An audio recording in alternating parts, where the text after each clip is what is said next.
트럼프가 이란의 종전 제안서를 쓰레기라고 불렀습니다. 말 그대로요. 자, 읽어보지도 않았다고 했거든요. 지금 미국과 이란 사이에 불씨가 다시 살아나고 있는데요. 문제는 이 불씨를 끌어나선 게 중국이라는 거예요. 그리고 그 무대가 바로 베이징 미중 정상회담입니다. 얼마 전 미국과 이란 사이에 잠깐 숨고르기가 있었어요. 트럼프가 협상에 진척이 생겼다며 군사작전을 잠시 멈췄거든요. 그게 평화의 시작이 아니라 완전히 반대 방향으로 흘러갔습니다. 이란이 내놓은 수정 종전안 내용을 뜯어보면 이란 입장에선 꽤 양보한 것처럼 보여요.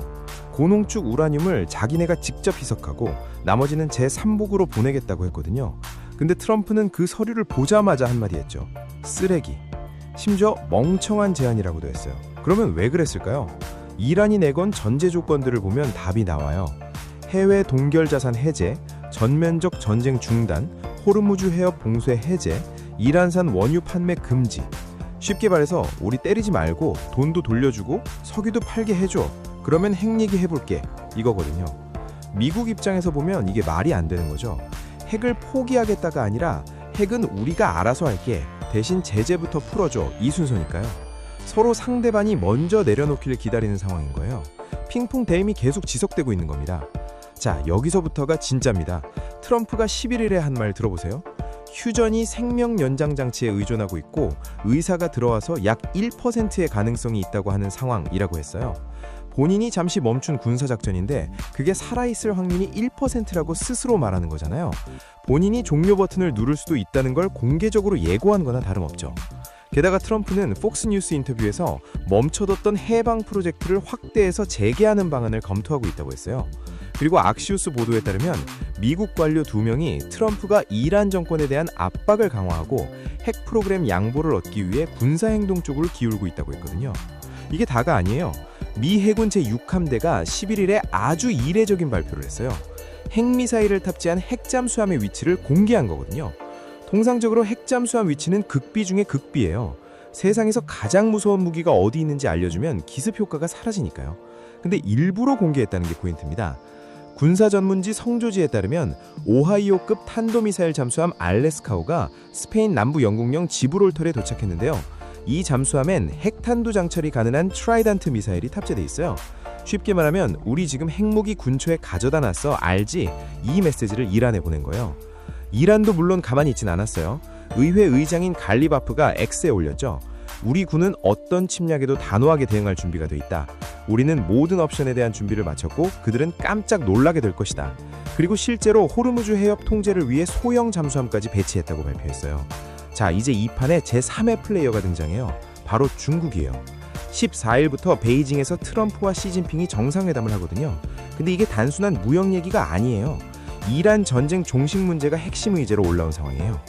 트럼프 입장에선 중국이 이 복잡한 판을 정리해줄 마지막 카드일 수 있는 거죠. 왜 중국이냐고요? 이게 알고 보면 별거 없거든요. 중국은 이란산 저가 원유를 엄청나게 수입하는 나라예요. 이란 입장에서 중국은 제재 속에서도 원유를 사줬던 거의 유일한 큰손이에요. 그 말은 중국이 우리 이란 원유 안 살게 라고 하면 이란 경제는 직격탄을 맞는다는 거거든요. 미국이 중국에게 이란 지원을 중단하라고 요청하는 이유가 바로 이거예요. 그러면 중국은 이 요청을 받아들일까요? 여기서 중국의 셈법이 복잡해져요. 중국 외교부는 휴전과 대화 중재에 계속 적극적인 역할을 하겠다 이렇게 얘기했거든요. 심지어 주중 이란 대사도 중국이 합의의 보증국이 될 수 있다 이렇게 말했어요. 겉으로 보면 중국이 중재자로 나서는 것 같죠?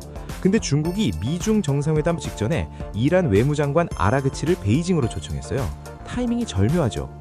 이게 트럼프에게 중재자 척하면서 동시에 자기 패도 보여주는 전형적인 외교 포커 전략이에요. 월스트리트 저널과 파이낸셜 타임스의 보도에 따르면 중국과 미국이 이란 전쟁 종결을 원하는 건 사실이에요. 근데 종결 방식이 달라요.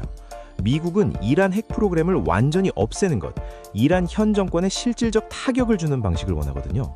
반면 중국은 현 이란 정권이 유지된 채 사태가 봉합되길 원해요. 같은 전쟁 끝내자인데 원하는 결과물이 완전히 다른 거예요. 미국 신민국안보센터 연구원 제이콥 스톡스가 정확하게 꼬집었어요. 시진핑은 미국의 미동전쟁이 실패로 인식되길 원할 것이고 트럼프는 그 반대를 원할 것이다. 결국 두 사람이 한 테이블에 앉아 이란 얘기를 해도 서로 원하는 결론이 반대인 거예요. 더 재밌는 건 미중 관계 자체가 삐꺼러긴다는 거예요. 미국은 최근 이란의 대미 군사 공격을 지원했다며 중국 위성기업 등을 제재했거든요. 이 상황에서 중국아 우리 이란 좀 정리해줘 이렇게 부탁하는 게 좀 어색하지 않나요? 빌리면서 뒤통수도 치는 묘한 관계인 거예요. 물론 이번 정상회담에 이란 얘기만 있는 건 아니에요. 보잉 항공기 구매, 미국산 대두 수입, 무역위원회 설치, 투자위원회 구성 등 경제 현안도 잔뜩 있어요. 트럼프 입장에선 이 경제 카드들을 이란 문제와 묶어서 협상하는 전략을 쓸 수도 있거든요. 이란 좀 정리해줘. 그러면 우리 거래도 잘해줄게. 이런 패키지들의 가능성도 있는 거죠. 트럼프는 13일 저녁에 베이징에 도착해서 14, 15일 이틀 동안 미니 섹스라고 제가 이렇게 정했고요. 최소 6차례 시진핑과 만나는데 이게 사실상 마지막 외교적 분수령이 될 수 있어요. 앞으로 어떻게 될지는 솔직히 아무도 몰라요. 중국이 진짜 중재자 역할을 해줄지 아니면 자기 이익만 챙길지도 지켜봐야 하고요.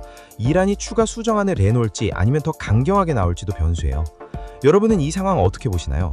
오늘 영상 여기까지고요. 다음 영상에서 만나요. 감사합니다.